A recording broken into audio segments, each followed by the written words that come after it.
দরজায় করা নাড়ছে পবিত্র ঈদুল আজহা বা কুরবানির ঈদ। এই ঈদকে ঘিরে ভোলায় জমে উঠেছে কুরবানি পশুর হাটগুলো। দর্শক, এই মুহূর্তে আমি রয়েছি ভোলা পৌরসভায় অবস্থিত ভোলা গরুর হাটে।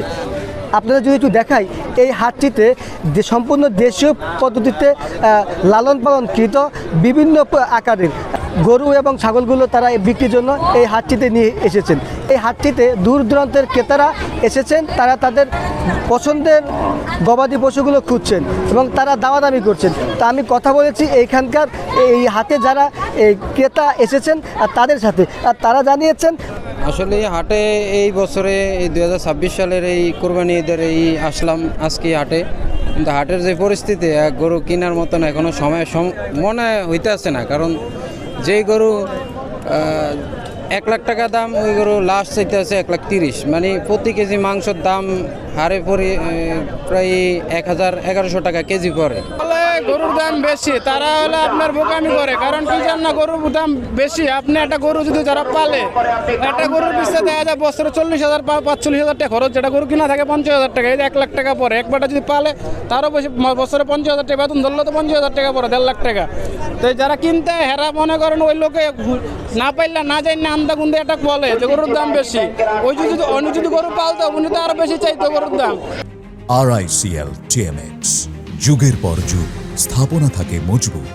আমি এই বিষয়ে কথা বলেছি যে খামারিরা রয়েছেন বা এই প্রান্তিক কৃষকরা রয়েছেন আর তাদের সাথে মূলত দাম বৃদ্ধির বিষয়ে তারা জানিয়েছেন যে অতিরিক্ত কোনো দাম ক্রেতাদের কাছে চাওয়া হচ্ছে না। এর কারণ হচ্ছে গত 1 বছর ধরে যে এই গরু উৎপাদন করতে গিয়ে তাদের যে গোখাদ্য রয়েছে, সেই গোখাদ্যের অতিরিক্ত একটা দাম দিয়ে কিন্তু তার গোখাদ্য কিনতে হয়েছে এবং সেই প্রভাবটাই কিন্তু মূলত পড়েছে এই বর্তমান যে গবাদি পশুর যে বাজার মূল্য রয়েছে সে বাজার মূল্যের উপরে।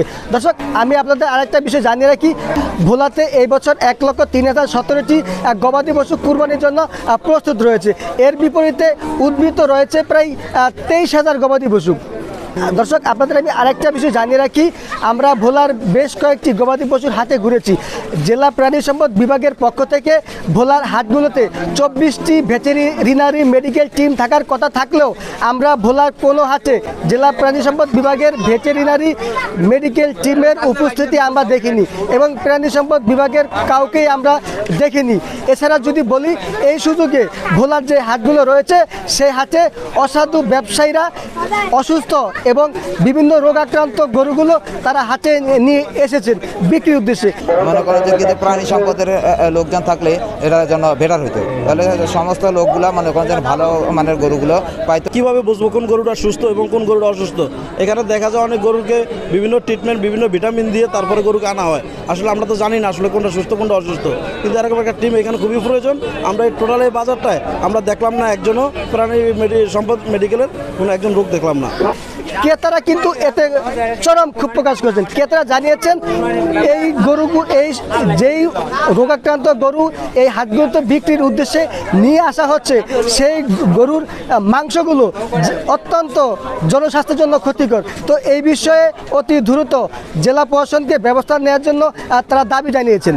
এছাড়া আপনাদের আরেকটা বিষয় জানিয়ে রাখি, এই ভোলার গবাদি পশুর হাটগুলোতে গরু কেনা বেচাকে কেন্দ্র করে জাল টাকা লেনদেন রোধে জাল টাকা শনাক্তকরণ বুথ কিন্তু আমরা দেখেছি এবং এতে কিন্তু জেলা প্রশাসনকে এই সমস্ত হাটের যারা ক্রেতা এবং বিক্রেতা রয়েছেন তারা কিন্তু সাধুবাদ জানিয়েছেন। এই জাল টাকা শনাক্তকরণ বুথ থেকে এই ক্রেতা বিক্রেতারা সহজেই কোনো টাকার প্রতি সন্দেহ হলে সেই টাকাগুলো তারা চেক করে নিতে পারছেন। তো এই ছিল আমার কাছে ভোলাই আসন্ন পবিত্র ঈদুল আজহাকে ঘিরে এই গবাদি পশুর হাট থেকে সর্বশেষ। মোহাম্মদ খায়রুল ইসলাম, ঢাকা পোস্ট, ভোলা।